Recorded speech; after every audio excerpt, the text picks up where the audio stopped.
This is almost going to be a second part as it is of the last video I had put possibly 1 or 2 days ago. I'm not sure when the video might come. So in this video, we'll be discussing about the as it is concept of Joker. Because Joker as a concept, Joker as a character, it's an interesting one. And there are many reasons of why it is interesting. One, in the movies of Christopher Nolan movies, Joker is the creator of chaos. And the point he wants to reinstate is he's not the bad person. Just wants to show that everyone has a bad side. And there was a line where where someone I'm not sure who said that every good person or everyone is just one bad day from turning into something that Joker is. The problem or the good, bad, whatever it might be, was the even the movie, The Joker, portrays him not as a bad person. It initially starts off from he being a good person, taking care of his mother, just one bad day which turns everything out. And there's a scientist, I'm not sure what his name was, who coined a concept of the shadow. So what a shadow is, shadow can be easily termed as an alter ego, where you use the shadow or you push down every bad, I won't say bad, but every repressed emotion into your mind, and it creates an alter ego or a shadow like personality. In the movie The Joker, he has an alter ego, which is the violent part. Okay, and what the scientist, or I am not sure what I should call him, psychologist, I'm not sure what I should say, said what everyone has their own shadow. And the reason people like Joker as a character is because we resonate with him in a lot of senses.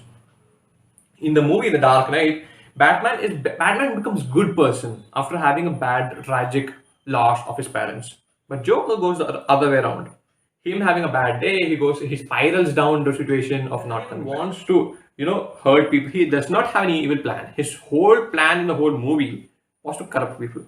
His ultimate idea was to turn Harvey Dent into a bad person. Harvey Dent, the considered White Knight of the movie, was to be the savior of Gotham. He says it's a line by Harvey Dent that morality is in a cruel world is a chance. Morality in a cruel world is a chance, unbiased and fair. But what he says, from being a moral person, he goes on to be a person who believes in Russian roulette, believes in luck, where he's like, I will toss a coin. If heads, you live. If tails, you die. That's his idea of morality right now, that you will be given a fair chance. It will be all about the nature and chances. You have a fair chance, 1 by 2 chance. You might live, you might die. So, from a person, a white knight, the moral, superior person who was to save the Gotham City, turning him into a killer. That was the whole plan, the whole idea of the Joker as a concept, to show Batman and to the city that people are corrupted. No matter how good they are, there are some XYZ things, there are some XYZ strings um, you can pluck and make them evil. I won't even say evil for a concept, because good and evil are very descriptive and relative. It's almost a yin yang kind of thing, because if there's someone who is very good and there is someone who is mediumly good, the mediumly good person will start to seem bad.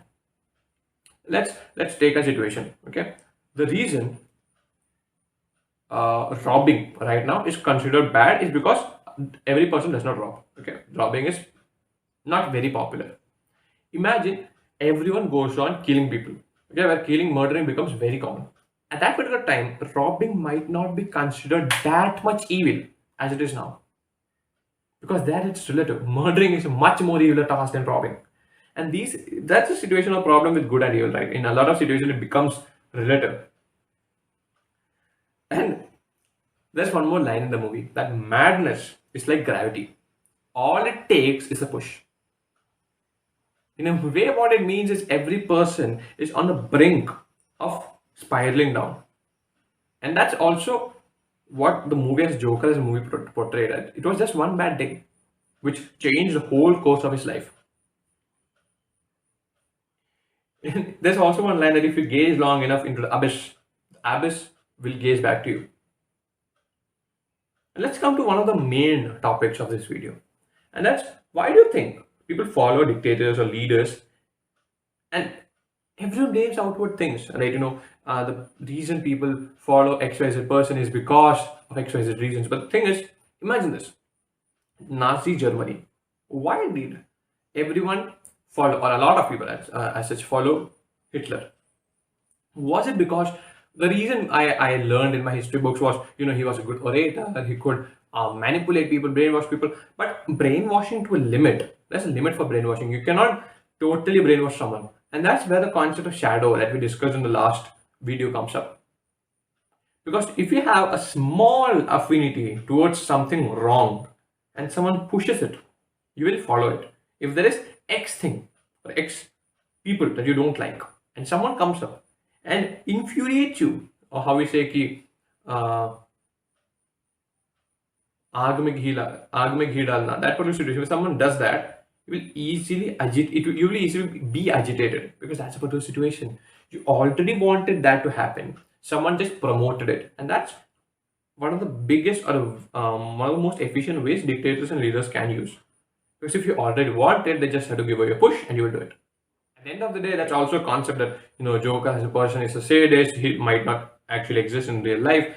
Although that might go on to be debated, but I'm not sure of how to answer that. But one of the biggest reasons why Joker as a movie and Joker as a character was such a hit was because he was not a super villain as Thanos or Ultron or any Marvel or DC character which had the power to destroy everyone. Usually, what used to happen was there is a super villain with a lot of power, you have to overpower him. But with Joker, it was unpredictable. He was not a person who had superhuman abilities, it was just his brain and his neat affinity to create chaos that created everything.